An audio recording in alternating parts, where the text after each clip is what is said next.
spending time in Hawaii, we start every group meeting with aloha. Aloha. Ah, welcome, welcome, welcome. This session is similar but different than the same session we had last year. The main interest of this session is to examine the connection of the community to the college and how building both a stronger community and a stronger college helps both. There are a lot of projects and programs that are being done in the community and at the college. And this is an opportunity to hear a little bit about them, but also, ooh, there I go. Now you can hear me. Okay, I'm David Scott, class of 72. Thank you very much. I'm a townie, so, and I'm also an Antioch grad. And we townies recognized when we grew up that there was sort of this, this disconnect between the town and the gown. And we now, more than ever, have to look carefully at ways we can strengthen our bonds to help both the community and the college. And we've got a wonderful panel here, and I'm going to turn it over to Luke Dennis from WYSO, and he will introduce the panel and start the process. We do want this to be short little vignettes from them, and then a very interactive discussion. If you've got questions, got suggestions, let's get it going. Tom Manley, president of the college, will be here. He's out throwing out the first pitch. So. Thank you, David. Hi, I'm Luke Dennis. I work for WYSO, a job that I love. How many of you live here in the village? Okay, quite a few. Good. Then you know these folks. Each member of our panel has a leadership role in some initiative that is strengthening village-college collaboration. So each member of the panel will give a brief, maybe 2-minute overview of the activities that they're involved in, and then we really want to get to audience questions. So I will first introduce each member of the panel. That last seat is for Tom Manley, who's throwing out the first pitch.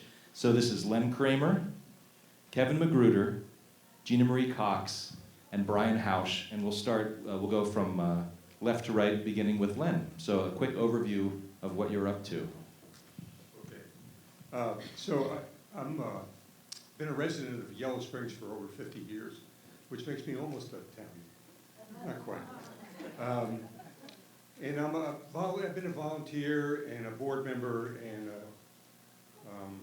doing a lot of volunteer work with nonprofits in the community over the years, mostly in board development and strategic planning. So I'm here representing the Miller program. I don't know how many of you know about the Miller program. You should give a quick Many people. speech about that. I will. Nolan Miller, most of you probably remember him, and Richard Miller, the brothers, left an endowment with the Community Foundation to support community service initiatives to benefit the college students and to foster understanding, I'm going to quote, understanding, cooperation, and mutual respect between the village of Yellow Springs and Antioch College. And that's to engage the students in the community through the local nonprofits. That's the intent of the gift. So it's been going on for over 7 years. Over 200 Antioch students have received fellowships to work in nonprofits. Over 185 positions have been filled in that time, and that has served about 25 of the nonprofits in the village, from Community Solutions to Home Inc. to the Senior Center and beyond. Just a large number of the nonprofits have participated in this and benefited from it. The students do a lot of different things for them and some things that they couldn't get done without the students. So it's been really good for both the students and the organizations. So I'm running out of time here, but I'll go fast. This year they started a test program called the Encore Miller Fellows. So Encore is kind of a nationwide movement to bring people like me back into the nonprofit world to help get things rolling. And we kind of stole that term. Gina Marie kind of stole that term. And we're using that for a set of 5 Encore Miller Fellows. I am one. And the concept is for us to work with the students and the nonprofits to add a dimension that they said they were missing, both the nonprofits and the students, in terms of collaboration between the students across their work in the nonprofits and between the nonprofits in a more collaborative way. That's pretty much what we do. The only thing I forgot to add is that we are also trying to connect the Antioch College platforms, the Glenn, Coretta Scott King Center, in with the other nonprofits as well. And we are also, there are 5 of us because there are 5 areas of practice in college. So we're organized around those. So I'll leave questions for later and pass this that way. I'm Kevin Magruder. I'm an associate professor of history, and in August I'll become vice president of academic affairs here. Thank you. I came here in 2012, and so there are formal ways that I'm involved with between the college and the community, and informal ways. The formal way, one of the examples of formal connection is I'm the project advisor for the Antioch College Village development, and last year we gave a presentation on that project, which is to build housing on land adjacent to the campus, just on the other side of Livermore. And where we are with that now, we're working on a pilot of 8 cottages, and I was telling Roger Huff that we're in a holding pattern on that now. We're trying to get the costs down to a point that will make them viable. And in the last month, we've begun working with a builder out of Cincinnati who focuses on sustainable development. So I'm pretty confident that we're going to be able to get that done. And what that's doing is drawing on my background. Before I moved into academia, I worked in nonprofit community development for a long time. And so 2 years ago, I volunteered to work on that. But also my background in community development, even when I got here, I was very interested in not just teaching and being involved at Antioch, but being involved in the community. Jewel Graham was one of the first people who I met here, and her advice was get a life outside of Antioch, which it confirmed what I had already decided. And one of the things that and people who live in the village know, I'm active with the 365 Project, which is a nonprofit organization started a little over 10 years ago, and its focus is to celebrate Black culture in Yellow Springs with the mission of working for racial equity 365 days a year. And one of the things that we've done is develop a walking tour project. It's called Blacks in Yellow Springs. And we train middle school and high school students to be tour guides. That came out of their concern that they weren't really getting a lot of Black history in the schools. And so we use that local history to do that. And through that connection, I've made the link with Antioch. We hold our monthly meetings on campus. We are a Miller Fellow employee, and as treasurer, I'm a person who works with the Miller Fellow. And so there's a lot of informal ways that we're able to make connections. We have linked students at Antioch, students of color at Antioch, with students in the village, students of color in the village, and some of them have very similar kind of concerns and challenges in their experience, and so we really want to continue to do that as well.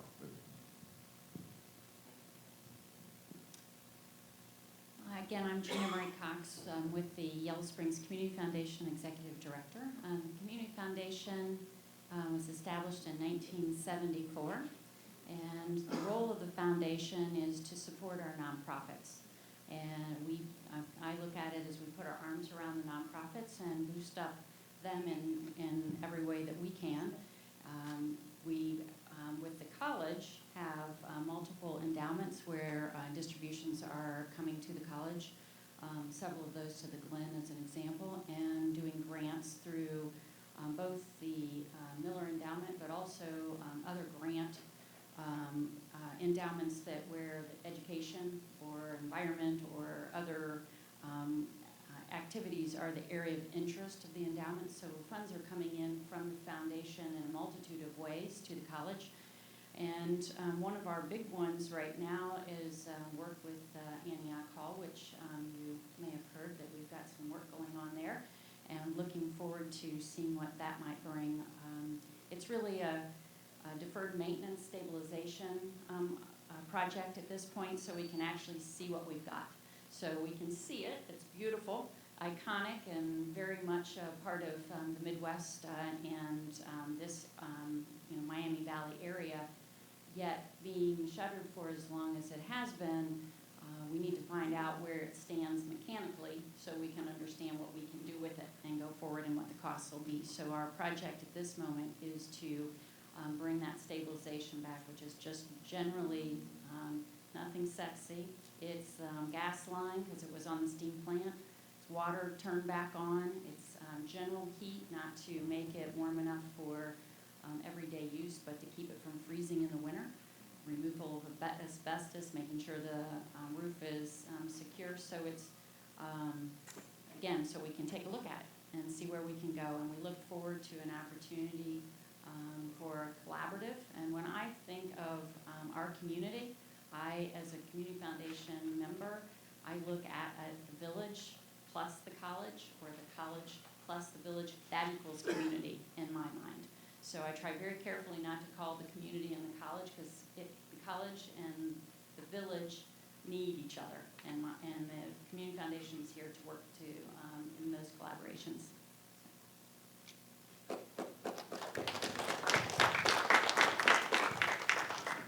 As we sync the microphone over here.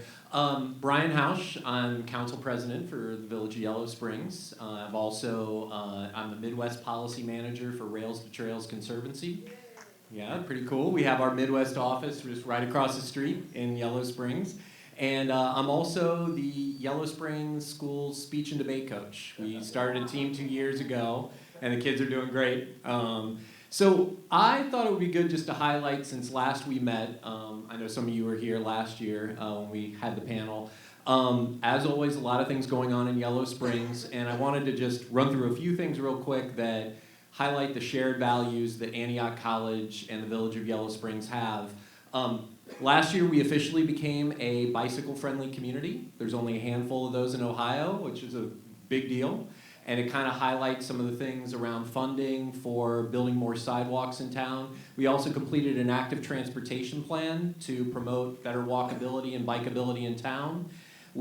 Our village solar array went online, and it contributes a substantial amount to our renewable energy portfolio, which is upwards of 90% green energy. We're very proud of that. And we also have Cresco, our medical marijuana facility, online, and they started producing a variety of strains, including Yellow Springs Kush. The other thing that I think is really exciting is that we have a village manager, who I think all of you know is an Antioch alum, Josue Salmaran.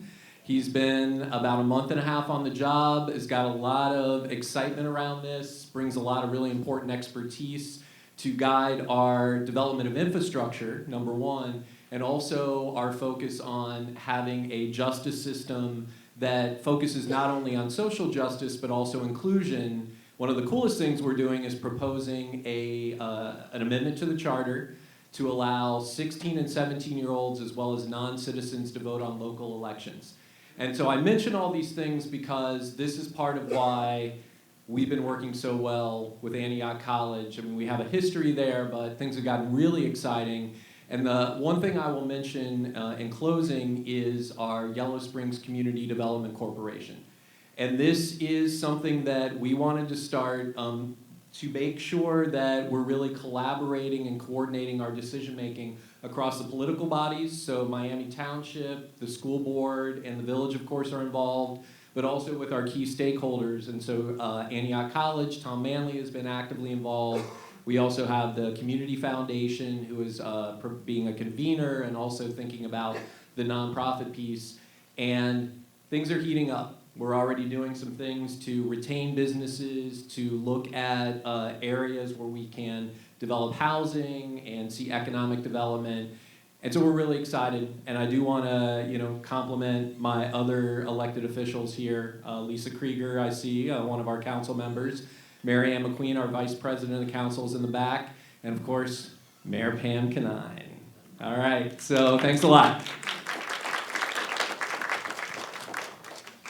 Hello, everyone. Sorry that I was late. I was trying to get the Cincinnati Reds stocking Antioch 9 baseball game going, and the Antioch 9, is on Antioch time, and they haven't shown up.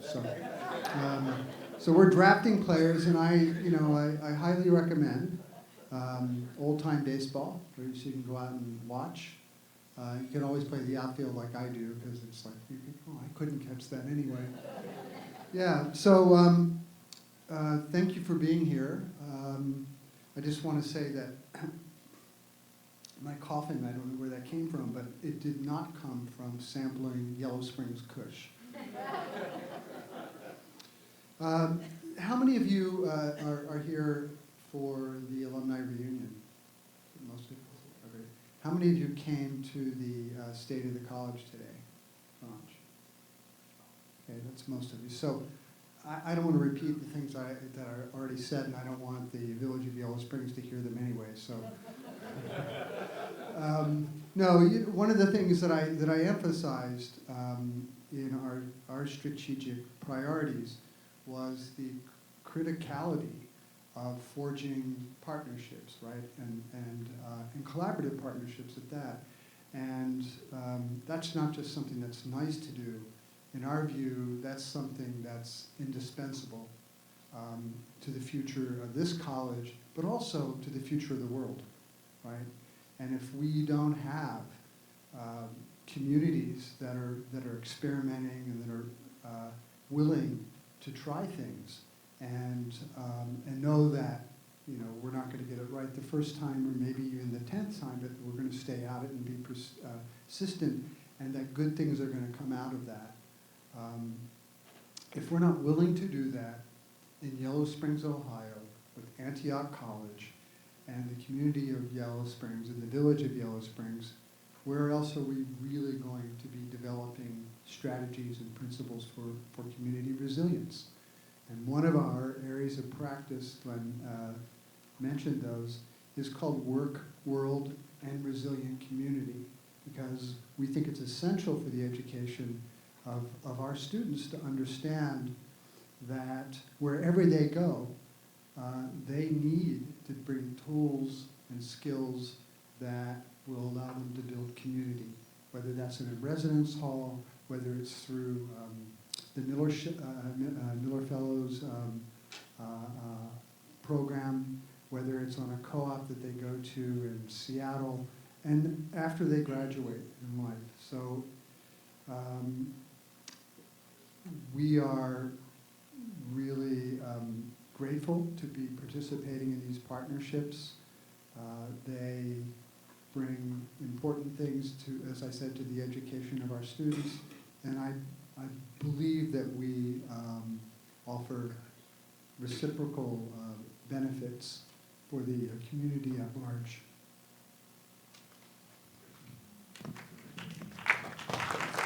Thank you. Thank you, panelists. Okay, so at this point, we want to get right into the audience participation part. I'd like to hear questions. I'd like to hear observations. If you come from a small college town and you have really great ideas to share along the lines of town-gown collaboration, we want to hear those too. I'm going to give this microphone back to David. You could either ask the question of a specific panelist, or you could ask a general question, and then they can decide among themselves who is the best to respond. Thanks. And please introduce yourself when you ask your question. Helen Wheeler, class of '69. I was for Helen Wheeler. Hello. Class of '69 for Kevin Magruder, Professor Kevin Magruder. I was wondering if you've had any collaboration with Habitat for Humanity. All that building, they build wonderful homes. They're low cost. They're durable. They're All true, but we have a CDC, a Community Development Corporation here in Yellow Springs Home Inc., and I'm on the board of directors of that organization. And I don't think people in Yellow Springs realize how unique it is for community this size to have a community development corporation that is building affordable housing. We just celebrated our 20th year, and actually just the week before last, we did a grand opening of Forest Village Homes, which are 6 affordable rental apartments on Dayton Street. One is at 4 units are at Dayton and King Street, and then there are 2 units at Hyde and Dayton Street. And we're about to begin another development, Glen Forest Cottages, on land on Xenia. I think the address is 1100 Xenia. So that will be in stages. It'll be home ownership and rental housing. The Habitat model is a different model. I have not had connections with them, but I can, kind of find out if there have been discussions in the past, but I have not. But there is a lot of interest in affordable housing, and that's really what Brian was alluding to. I'm also on the village manager's housing advisory board, and we were charged with helping to manage a needs assessment for housing in Yellow Springs. We hired a consultant to do that, and then we did a series of community conversations about what is the vision for housing. Council then took that information and articulated a vision for the future of housing. And so there are a lot, and the Habitat model could be part of that menu of different ways to address affordable housing. The beauty of the Habitat model is that the homeowner buys in by contributing sweat equity. So it's a hand up, not a handout. Yeah, I'm very familiar with it. My name is Megan Trollander, and I'm going to go way back when. Being a townie, I was born and raised here, and the Writing Center was a place that I learned a lot. Now, I don't know if there's Miller Fellows that work down there and how the college is utilizing that. It's always out in the wind. It's always the Glen, the college, but never the Writing Center. They do have Miller Fellows at the Writing Center, and they help with the therapeutic writing program. So it's it's one of the small nonprofits that really has benefited from this program.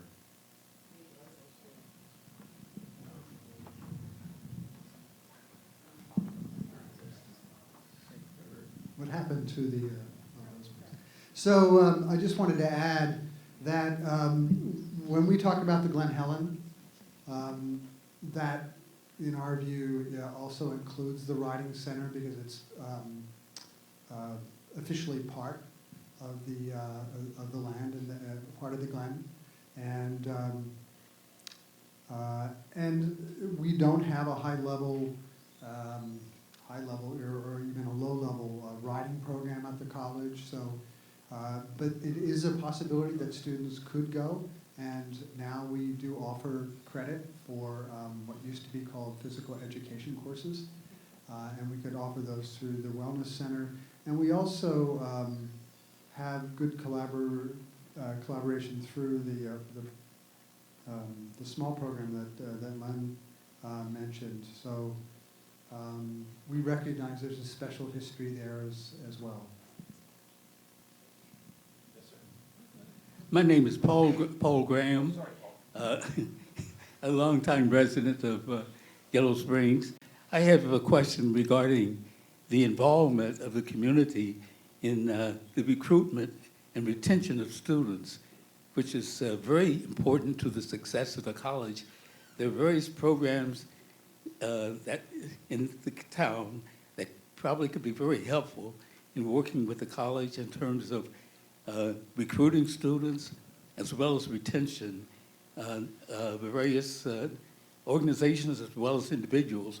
I think particularly of the school system, for example, which has a program called project-based learning. And I think it'd be very helpful if somehow, that was tied in with the recruitment and retention of students. In any case, I think that the village can probably contribute quite a bit to the success of both of those programs.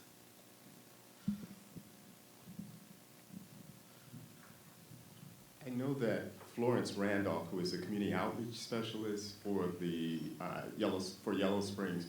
She is, I think we have a meeting next week with her and the chief. And I believe part of what we're going to talk about is her idea about linking every incoming Antioch student with a family in Yellow Springs. Jennifer Berman was doing that for several years.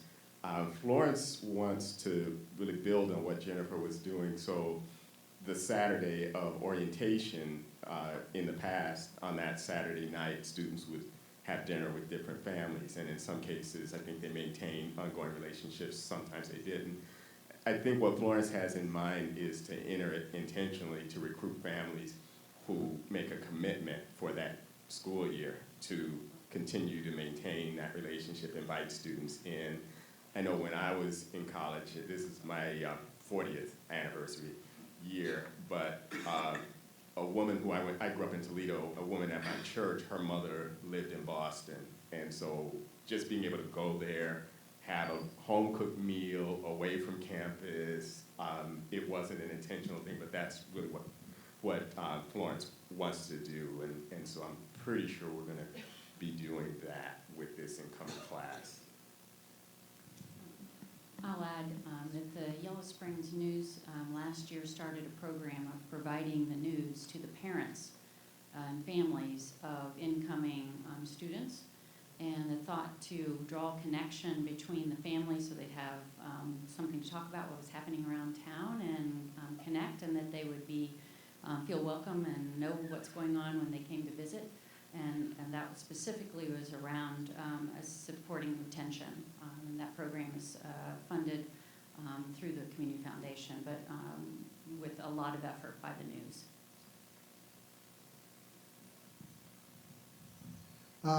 That's a great question, and the programs that are been mentioned, I think, are meant to make new students feel welcome in the community and to connect their parents. But I heard in the question also, Paul, that there are other, even perhaps earlier relationships that we might be able to have with the Yellow Springs schools, and we do. We have Miller Fellows working in the schools, but we've also explored with before Mario Basura, and we hope to with the new superintendent, the possibility of actually having more programmatic, more formal programmatic connections. So maybe there are students in Yellow Springs who don't have to run away and go to college elsewhere. It's happened before. And so I think we should mention that collaboration on an academic level to our new Vice President for Academic Affairs. That would be you. And actually, even as you were saying that,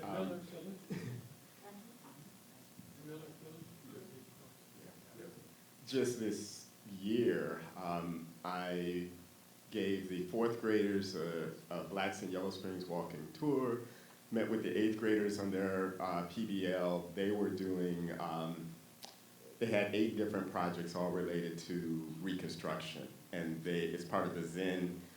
They have a big national project where students they're really charged with finding out what did Reconstruction look like in their place. And then they have to research it. They present their findings, and it's reviewed by the Zen organization. And so I met with them at the beginning of that. They had 8 topics, and we just brainstormed. This was both 8th grade classes, and just talked about that. And so I think there are ways that we can probably be more intentional about that. That happened because people know that I've been doing those kinds of things, but I think there are ways to connect faculty more intentionally to do that. So even if they don't know who, that we can let faculty know about these opportunities. And I also, kind of look at it more broadly, and I said this last year too, is that from a retention point of view, I bought a house here 5 years ago, and so I had made a decision I was going to stay here.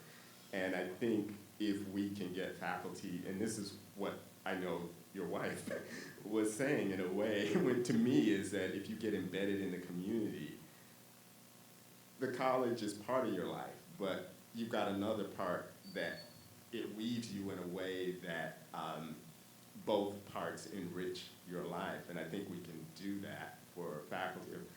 We have probably about 4 or 5 faculty live in Columbus, and I think people don't want to commute an hour, but I think we can find ways to, and this is a little bit different from what you're saying, but I think if they see opportunities to be involved in the community, that's going to help us too from a faculty retention point of view as well.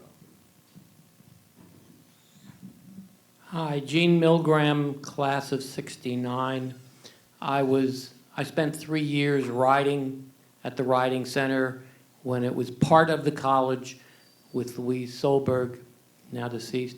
I'm bewildered by what I find when I've discovered recently seem to be inconsistent with the idea of collaboration, which is number one, that after the college dropped the Writing Center, they became an independent corporation. But it turns out they're on land owned by the college, and that whereas for many years they were on $1 a year lease, that in the last 2 years the college has raised the rent from first to $1,500 a year, and now this year to $6,000 a year. And I find it inconsistent with the idea that 2 struggling nonprofits, each of which struggles for money from the same geographical base, aren't just continuing the $1 a year courtesy thing. And also the second question on that is, Miami Township spent a lot of years looking for a site for the fire station, and my understanding is they wanted a site behind Fells, and the college refused to sell the land, forcing them to go search for more years before ending up where they finally were able to buy land from Wright State after fighting over price for years. So I have those two. I'm troubled by what are somewhat inconsistent with the idea of collaboration that have happened in recent years. And for all I know, it's because people have changed and people make different decisions, and that the power structures of each side have changed recently. But I am concerned about the Writing Center rent increase.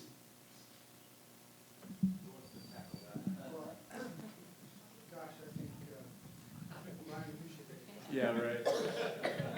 So there are two issues, and I guess I could say I wasn't here. But I would say, well, I was here for the Writing Center rent increase. I don't think it's inconsistent, but we're not going to get into a back and forth here, because there's an actual real cost to the college maintaining the land that the Glen Helen's on. And we're concerned about that. And there's also a question of, do we have the core competency to actually manage an 1,100-acre nature preserve with a writing center that is actually not something that's directly aligned with our mission? It may have been once, and it may be that we could develop something. There are other schools that do have writing programs.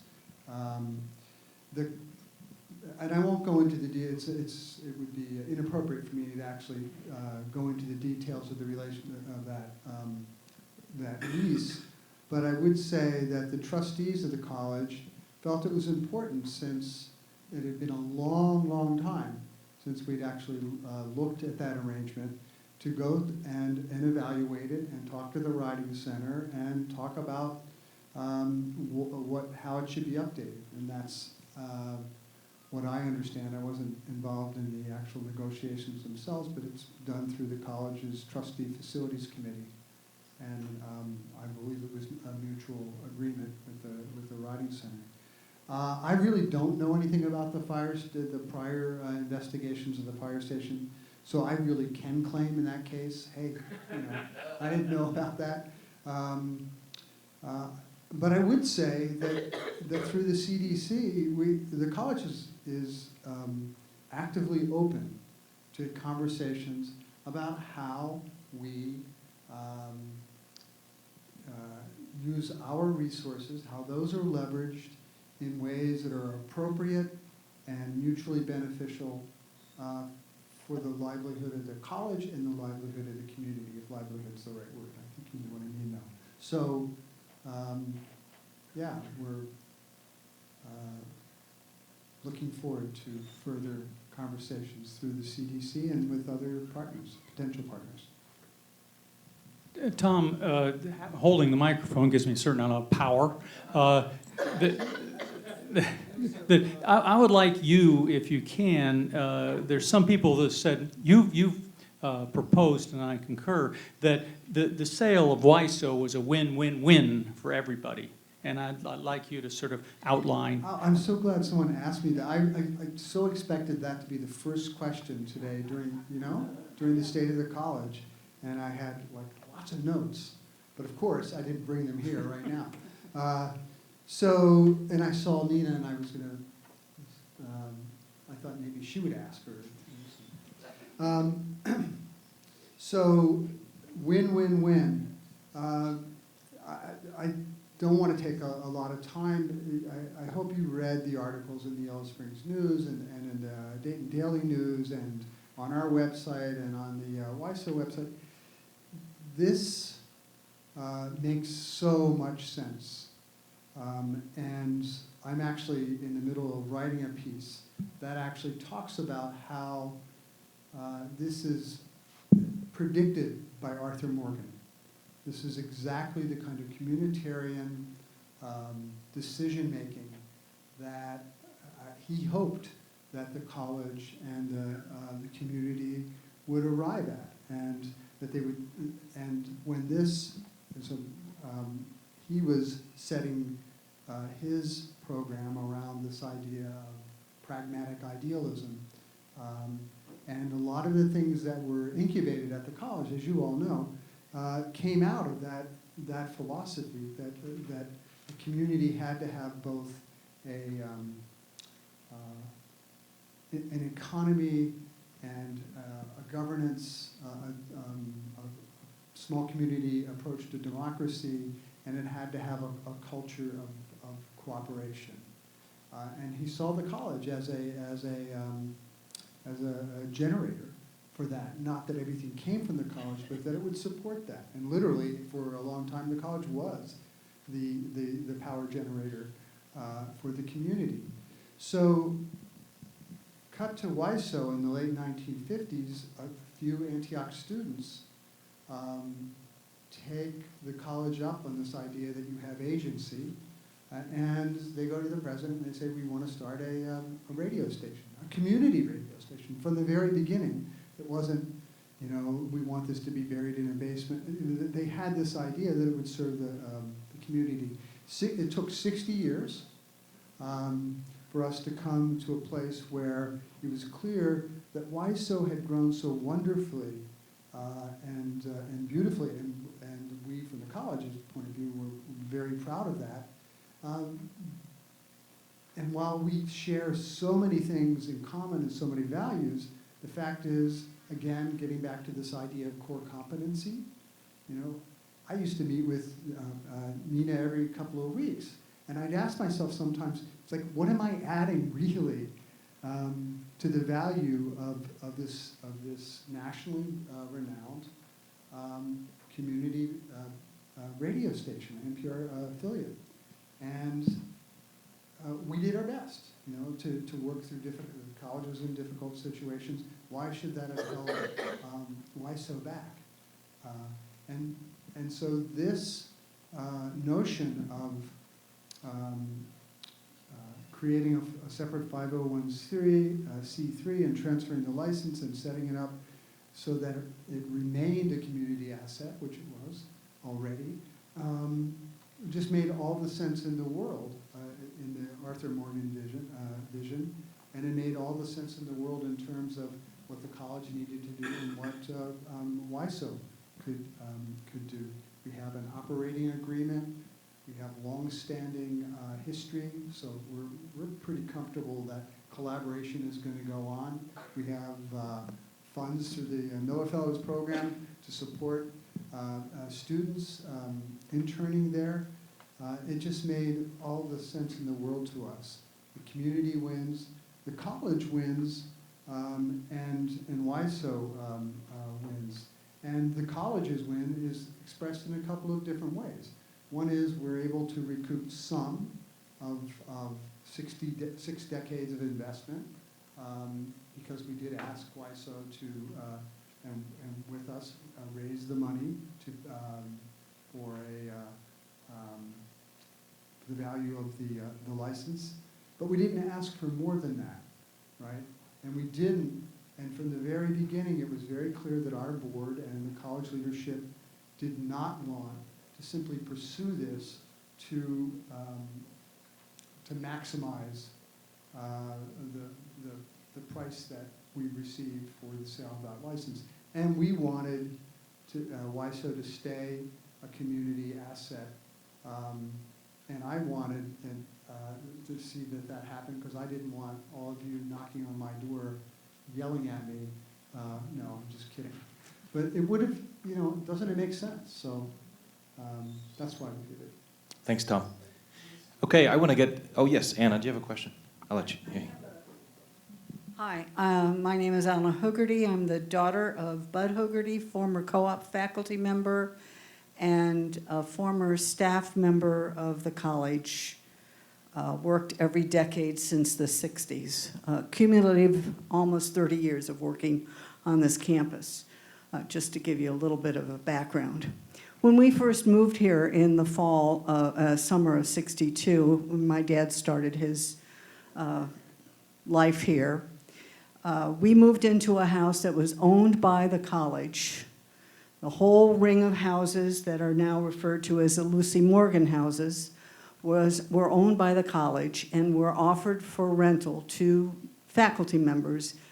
I remember it being a year, but I don't know whether it could have been extended 2 years. That gave an opportunity for the new faculty, who were predominantly young people.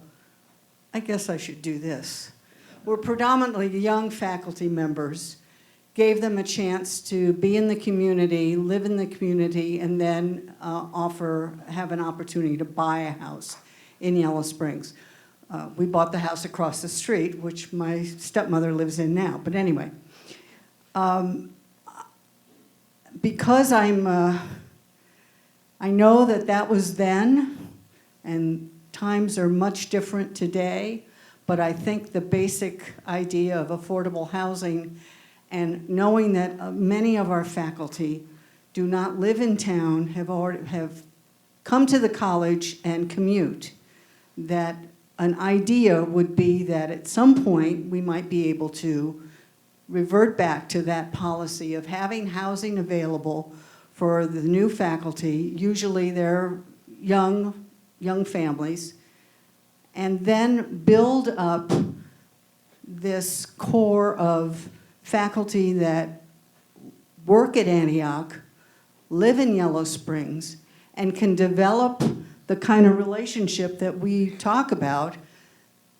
People stopping by the house, we would have students over for dinner once a month, and not always dad's advisees. They were just people that, we lived right down the street from Combs, which was the local bar, and sometimes they'd swing by on their way there, sometimes they'd swing by on their way home. But it's an idea of a community-based idea that has a possible potential of bringing those young faculty or just faculty members who want to teach here but cannot live here. And if we can figure out a model of being able to attract that and have that be a little more community-based, I think that part of what we want to accomplish might be able to be accomplished. Thank you. Thanks, Anna. I think your suggestion is falling on receptive ears from members of the panel. I want to get the other members of the panel involved here. Does anyone have a question as far as village governance or to learn more about the Encore program? I'll take any questions, but certainly want to, in our remaining minutes here, get everyone up here involved. Yes, sir? I'll send the mic back with David.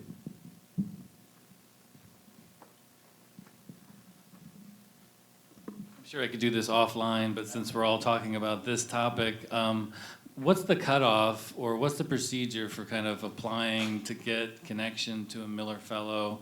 I work on technology. I have customers and projects that can expand, and we can actually probably plant them somewhere in the village and kind of have a working entity growing. Is that something that you would support? Is that something we could do ongoing? How does that work? You can keep it real general and we can talk Every offline. year there's an RFP released that asks the nonprofits to state their needs. You know, what do they need? How much? How many hours? How many students? And then that's evaluated. And then there's a matching process of students and nonprofits. If you're not a nonprofit, it might be a little more difficult, but not impossible. We think a couple of changes to the program might give us a little wider reach in the future that we haven't had in the past. So if you're interested, watch the Community Foundation website for the release of the RFP. Thank you. Oh, what's your name? Jordan Gray. Jordan Gray. I actually have a question for the panel, if I may. I want to go back to something that Paul kind of brought up. I heard Paul asking whether or not village assets are being leveraged in support of recruitment. Was that part of your question, Paul? Not necessarily assets. Village relationships, businesses being leveraged here in the village. I mean, I think that's an important... Oh, you were talking more residents who might play a role in recruitment.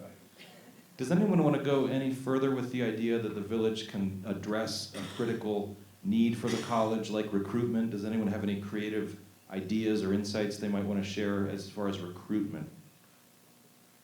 Putting you on the spot here. Gina Marie?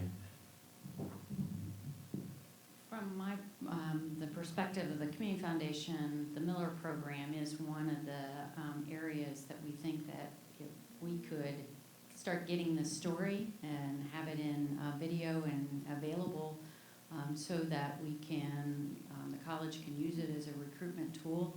I know there are 2 Miller seniors that are with seniors this year that have been talking to the college about how they could create that story and get it on video. So I met with them on Friday and told them that the foundation would be supportive if they can get that as part of their senior project or whatever they're looking to do and bring a proposal. So that's one idea in terms of getting the story out of the wonderful experience between the Antioch College students and the nonprofits, and multiple of the nonprofits have students that have graduated and stayed.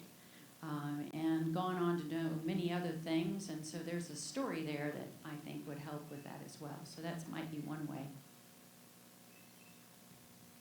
Yeah, I guess I could add a few things. So, from the village perspective, it's part of the reason that we support things for younger people.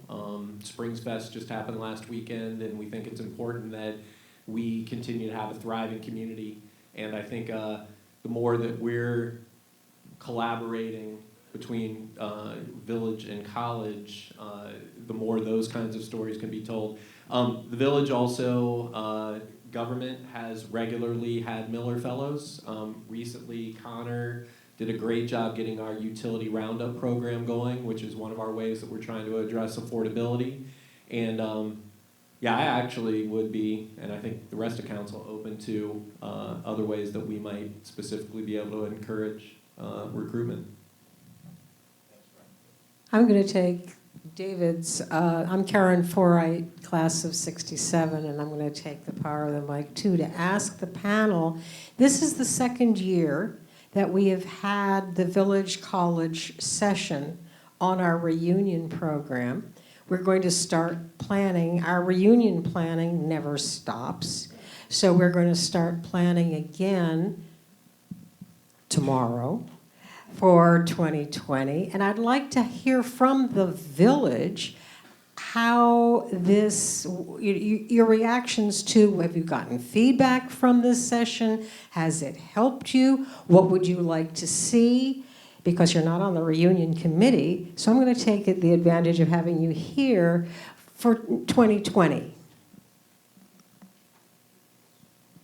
reunion 2020. Well, this is my first year on this panel, so I only have half the experience everybody else. I think there's no way that I could overestimate what I think is the importance of the college and the village working together. It's critical, I think, to the village that the college be strong and collaborative with the institutions in the village and the residents. And I think it's important for the college, for us in the village, to do the same. My head works really quickly sometimes, and then I can't get it out of my mouth, but I'm getting some ideas in here that I think we might be able to build on over the next year as part of the Encore program. So I'm kind of excited. So this is worth repeating. I'd like to hear it. Would be for me. Okay. Yes. This is my second year participating in the panel, and the moments that I remember are stories of things that worked well in the past, like Anna's story. I've heard others in these sessions, and not that we want to dwell in the past, we can't make it be 1967 again, but I think there are certainly models of successful collaboration from the past that this group is able to share, and we are able to hear when we're in this room together. So in that way, I would like, I think it has value for the village. I'm a village resident, and I like hearing those stories, and I'm not sure where they'll go. Is that the kind of feedback you're looking for? Kevin, did you want to? Okay, anyone else on the panel want to add to Karen's question? Are there other questions out in the audience? Let's let Brian respond, and then it sounds like there are a few more questions in the back. Yeah, if David takes the mic back, and then you're next. So my second year on the panel, one of the things that I love hearing, and there were a lot last year, in fact, of recommendations of things that the village and Antioch College could do. But I heard a couple things today. For example, we've thought about that housing aspect to incentivize folks to be able to stay in town, potentially our police officers, folks that are working at Cresco and places like that. So that's one takeaway. But one of the things we didn't really get a chance to talk a lot about today, which I would highly recommend for 2020, is main building, Antioch Hall, and that to me is one of the things that the village is really excited to think about, how we can have an incubator, how we can have a nonprofit collaborative space, how we can start encouraging student businesses so that we can do more, have more activity in town. And also with things like our active transportation plan, we want to think more about how to connect physically the college with downtown in a way that encourages more of that activity. So. And I'd like to throw into that, and then we're going to open it, that we talk about raising the college's solar generation cap so that we can generate the electricity to run geothermal to main building, because we can't do it right now with the existing potential we have, and that's capped. Great. So this gentleman in the back, and then I think Mary Ann, and then this lady in the front. I'm Bruce Walenta, class of 1967, and I'll share with you some things that I remember from my time here at Antioch and in Yellow Springs. First of all, I was a member of Maples, the fire department, and all members of Maples automatically were card-carrying members and drilled with the Yellow Springs Fire Department and the Greene County Fire Department, and responded to calls from all of them. We also were very closely allied with the police and visited with each other on various things. The radio station WYSO was student-run at the time. I've had the opportunity to work there as an engineer, and I've produced one program. And I worked as an instructor at the Outdoor Education Center in the Glen. And there were students from Yellow Springs there. They'd come up for most of a week, ages 3rd grade through 12th.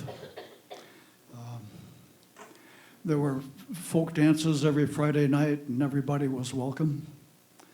The bakery downtown had sing-alongs in the back room, and when the bread was ready in the early morning hours, students would buy loaves of bread, and this accelerated to the point where the bakery started opening up deliberately from the front door at midnight. It was quite a thing to do. Getting back to folk dancing, there was also the late Rex Harshbarger, who had classes in town, and that attracted some students as well as the townspeople. So there was, in fact, a good bit of interaction between town and gown. Oh, one more thing, the community theater. People from town who wanted to pursue acting and practice their art were part of the cast of the productions put on at Antioch College. And all of these things built a much bigger community, and because of the size of the college now, we can't do all of those things, but at least the Outdoor Education Center has an opportunity to continue. Thank you. Could you please pass that to Marianne?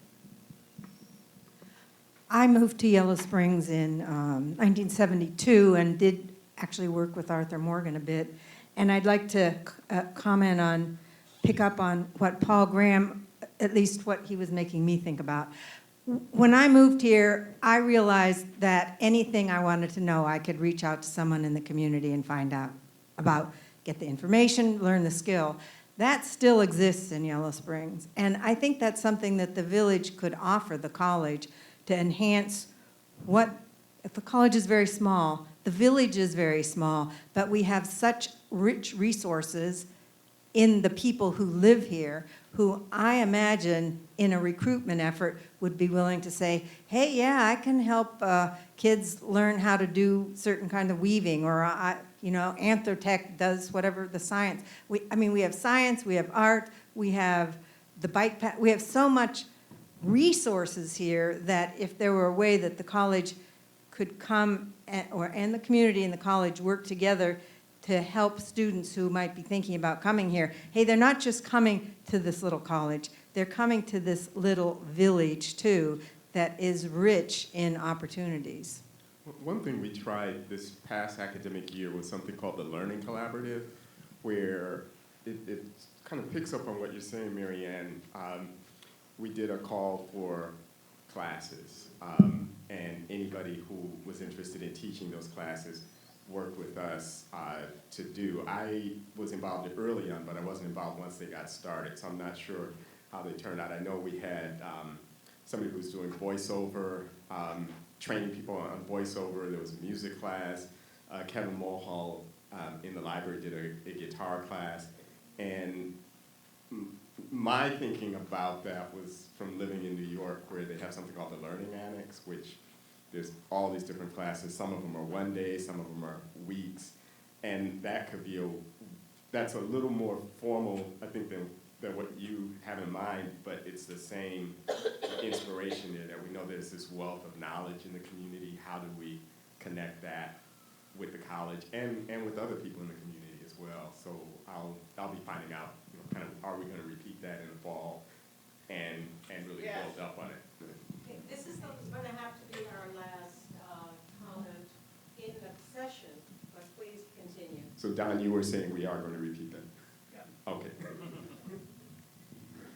I think we heard that the village is 90% renewable, uses 90% renewable. Can we just hear a little more about the sustainability efforts and those kind of things? We are part of what's called American Municipal Power, and so it allows small communities to buy contracts. Our portfolio now has a lot of hydro. I mentioned our village solar array, and if you look at our contracts, they add up to 83%. One of the things that we learned was that when we have to buy additional energy off the market, more and more you're able to access wind and other renewable energy. So that's where it varies between 83 to 90%. But we have committed those contracts. One of the things that we're looking at now is similar to the mention about expanding Antioch's cap is what we can do to facilitate more locally generated solar. We also, whenever we have opportunities to look at our energy portfolio when contracts expire, we take that opportunity to build up the renewable. And that happened just a couple years ago. We elected to buy into more of the hydro. And that's a commitment that's part of our village values to lower our carbon footprint. So, thanks. Thanks, Brian. Okay, folks, Len Kramer, Kevin Magruder, Gina Marie Cox, and Brian Hausch, will you please join me in giving them our thanks for participating in the panel? And I'd like to thank David Scott for organizing this. It's always a good conversation. Those of us who live here in the village and don't work for the college anymore care so deeply about this relationship, so I'm glad that we could have some ideas generated.